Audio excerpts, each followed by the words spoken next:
You show that you're suing your father for $60,000 in for emotional distress. Am I reading this correctly? Yes, Your Emotional Honor, Do that's you distress. mind correct. telling the court what happened?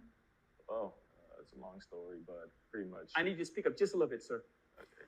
Oh, it's a long story. Pretty much, my father promised me a great reward, for all the great things I've done growing up, and he always promised me if I did well in the classroom, well in sports, he'll reward me greatly.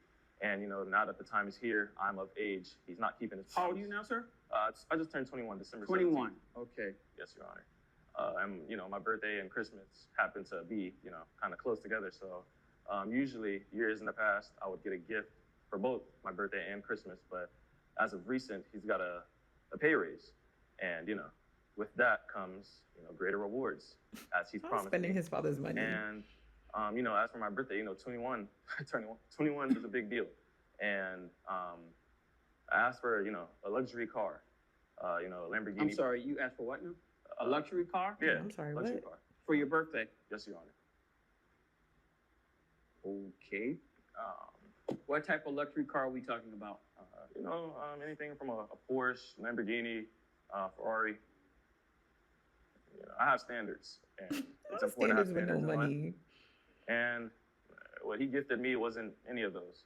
I got a basic electric vehicle, if you can call it that. It's not really a vehicle, I would say. First, you can't hear it. It has no motor, no engine. Two, you have to charge it. If I wanted to charge something, I could easily just charge my phone. And it's just. If you wanted to charge something, you can just charge your phone. Yes, Your Honor. I don't see why I have to charge my vehicle. If I can easily just have something better that I can just put gas in and go. I don't have to sit around and wait to charge a vehicle. Doesn't make sense. I'm curious, Mr. Benny. Where do you reside? With my father. With You your stay father in his house. Yes, Your Honor. under his roof. Mr. Omar. Your Honor, George Porter. There is a better way to reward your kids. I'm confused. How does this young man, 21-year-old man, fix himself to actually take his dad to court over a promise? Now, I know some people might say a promise is a promise. And if you was in this man's shoes, those are one of the promises that you want people to hold. But let's talk about this because it's bigger than a car. First of all, I don't know what kind of promises were being made in this house, but clearly there were no budgeting talks being made in this house. I get wanting to give your kids the best, especially when you didn't have it growing up yourself. You want to give your kids a better life.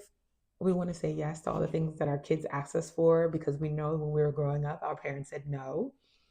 But here's the problem. If you're not intentional, you start to overpromise luxuries that you're not financially or emotionally prepared to give. And clearly that can backfire real quick. This whole car situation is, of course, bigger than just a vehicle. It's about boundaries, values, money habits. If we're not teaching our kids the value of a dollar, we risk them becoming very entitled to wealth that they don't own, instead of being educated about money. I would say we don't want our kids to take anything for granted, especially anything that we give them or we gift them. When you finally make a financial promise that stretches your resources, you're not just risking your wallet, you're risking your peace, you're risking your relationship with your child, and sometimes your own financial future. Now, instead of paying off debt or investing or planning for your retirement, you're paying for someone else's expectations. And of course, I'm not saying don't bless your children, bless them. But you have to balance generosity with financial reality and long term vision. Kids don't need every and all of their wants met. They need lessons. They need modeling. They need to learn how to create wealth and not just consume it. And kids, this is for you. Come close.